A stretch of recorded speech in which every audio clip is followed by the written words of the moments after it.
तो देखो, मुझे इस बात का फर्क नहीं पड़ता है। मुझे परमात्मा ने जो सेवा दे रखी है, मैं केवल उस पर ध्यान देता हूँ, केवल उसी पर मैं अपना फोकस करता हूँ।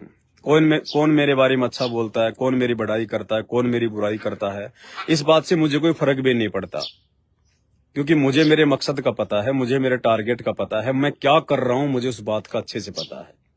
मेरे परमात्मा मुझसे क्या करवा रहा है उस बात का मुझे अच्छे से पता है। बाकी विरोधी तो संत रामपाल जी भगवान के ही हैं। जब लोगों ने भगवान का विरोध तक नहीं करना छोड़ा, लोग इस कुकर्म से बाज नहीं आए, तो पवन दास को कहां से सपोर्ट करेंगे? तो भाई, विरोध करने वाले विरोध अपना करते रहेंगे। तो दास ये कहना चाह रहा है कि भाई और बहनों, ये पहली लिस्ट है, पहली लिस्ट, और इस लिस्ट के माध्यम से परमात्मा ये दिखाना चाह रहे हैं कि साध संगति से ही भगत छटेंगे। आपको दास बार बार कहता है कि साध संगति ही सतगुरु रामपाल जी भगवान का यथार्थ 13वां सत कबीर पंथ है। साध संगति से जुड़कर ही हम असल में संत रामपाल जी के दिल में जगह बना सकते हैं। हम एक योग्य सुयोग्य भगत बन सकते हैं, हम सतलोक जाने के अधिकारी बन सकते हैं। साध संगति एक ट्रेनिंग सेंटर है। इस ट्रेनिंग सेंटर से समय समय पर परमात्मा अपने भक्तों की लिस्ट बनाएगा, छटनी करेगा। दूसरा कोई तरीका नहीं है। दास बहुत समय पहले से आप भाई बहनों को ये बातें बोलता आ रहा है। वर्तमान में हो सकता है कुछ भाई बहनों को ये बातें ना जचे, ना समझ में आए। अब ना समझ में तो देखो, संत रामपाल जी के सत्संग भी नहीं आ रहे लोगों को, संत रामपाल जी का मिशन भी दुनिया को समझ में नहीं आ रहा। लेकिन ये थोड़ी है कि उनका मिशन गलत है या उनकी बातें गलत है, उनका ज्ञान गलत है। आज नहीं तो कल आएगा, ठोकर खाएंगे तब आएगा, दुख उठाकर आएंगे, परेशानियां उठाकर आएंगे, प्राकृतिक आपदाओं से दुखी होकर आएंगे, तब समझ में आएगा। तो ऐसे ही ये साध संगतियां भाई सतगुरु रामपाल जी भगवान का चलाया गया मिशन है, और साध संगति से ही परमात्मा समय समय पर अपने भक्तों की छटनी करते रहेंगे, और ये लिस्ट निकलती रहेगी। जब तक सतगुरु रामपाल जी भगवान साक्षात धरती पर प्रकट हैं, तब तक लिस्ट बनती रहेगी। ये कोई फाइनल नहीं है लिस्ट। और जिन आत्माओं को परमात्मा ने सेलेक्ट कर लिया, अब नाम तो उनके नहीं बताए जा रहे, अच्छी बात है। अगर नाम उनके बता दिए जाएं तो जीव के अंदर अहंकार आ जाता है, हो सकता है छोटी मोटी वो गलती कर दे, ठीक है। तो ये लिस्ट तो आगे भी बनती रहेगी। परमात्मा ने खूब सारी आत्माओं को सतलोक लेकर जाना है, लेकिन लेकर उसी को जाएंगे जो योग्य होगा, सुयोग्य होगा, जो अंतिम समय तक जो मर्यादाओं में रहेगा, हर प्रकार से जो गुरु को भगवान मान लेगा, हर तरह से, केवल उसी आत्मा को परमात्मा सतलोक लेकर जाएंगे। तो भाई और बहनों, ये साध संगति ही मोक्ष का मार्ग है। और सतलोक आश्रम मैनेजमेंट हरियाणा से परमात्मा ने एक भी आत्मा को नहीं चुना, एक भी आत्मा को, सारे के सारे परमात्मा ने साध संगति से चुने हैं। अब देखिए, सतलोक आश्रम मैनेजमेंट हरियाणा दावा करता है कि संत रामपाल जी के 5 करोड़ भगत है। चलो मान लिया आपकी बात, 5 करोड़ भगत है।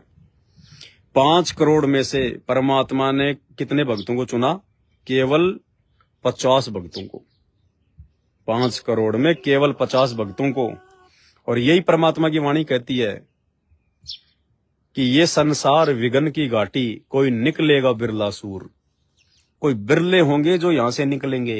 सतलोक के लिए जो आत्माएं तैयार होंगी वो कोई बिरले होंगे। दास गरीब कहे नर लोई, सतगुरु चीन्ह बिरला कोई। सतगुरु रामपाल जी भगवान को जानना, पहचानना, उनकी परख करना, कहते हैं ये तो कोई बिरला ही करेगा, बाकी तो उनको अपना गुरु मानते रहेंगे। और भगवान तो दाढ़ी मूछ वाले कबीर जी को मानते रहेंगे।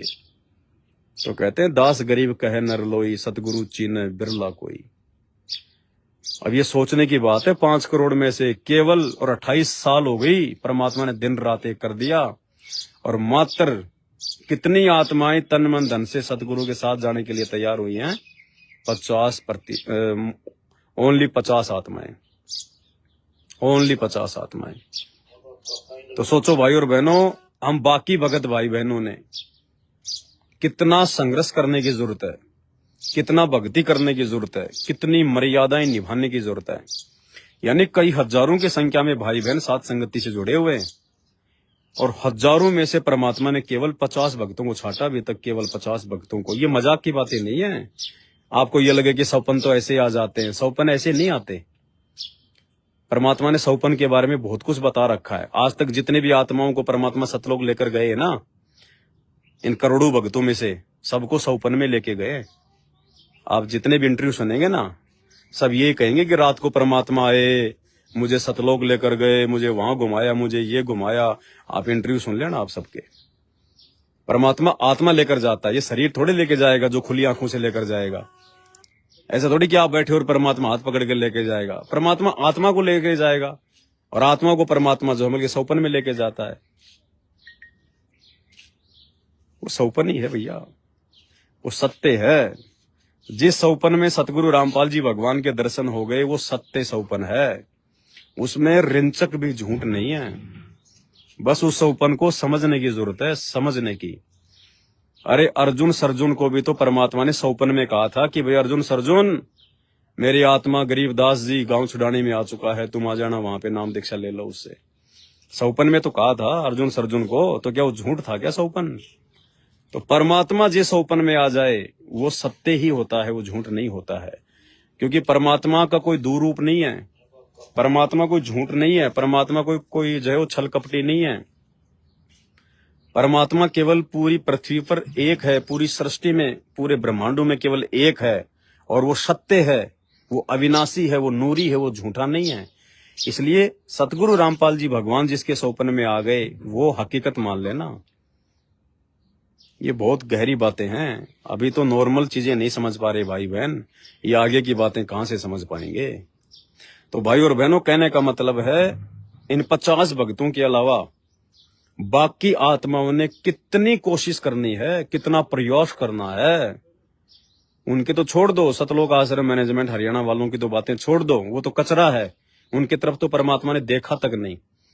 गुरुदेव ने सुरजीत भगत जी के बच्चे को जो सौपन में दिखाया, तो सुरजीत भगत जी के बच्चे ने बताया कि मैनेजमेंट वालों की तरफ तो गुरुजी ने देखा तक नहीं, नाराज थे। और साध संगत में जो हजारों भगत भाई बहन थे, उनमें से केवल परमात्मा ने 50 को छांटा। तो सोचो बाकी जो भगत भाई बहन जो साध संगति में जुड़े हुए हैं, वो भी अभी उनको कितना और ज्यादा संघर्ष करना है, कितना ज्यादा उनको भक्ति करनी पड़ेगी, उनको मर्यादाओं में रहना पड़ेगा, हर प्रकार से उनको परमात्मा को जो है वो प्रसन्न करना पड़ेगा, कितनी कोशिश करनी पड़ेगी।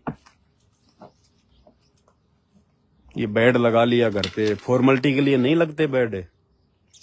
परमात्मा को परमात्मा मान के लगाया जाता है। 3 समय का भोग, अब जल्दबाजी में बेड तो लगा दिया, अब भोग लगाते आ रही है दिक्कत है। ऐसा नहीं चलता भाई। कोई भी क्रिया करो तो उसको अंत तक निभाना पड़ता है, और सच्ची श्रद्धा के साथ में निभाना पड़ता है। इस भक्ति मार्ग में फॉर्मेलिटी नहीं चलती, क्योंकि ये सत्य मार्ग है। हमें सत्य लोक में जाना है। हम सत साहिब की भक्ति कर रहे हैं।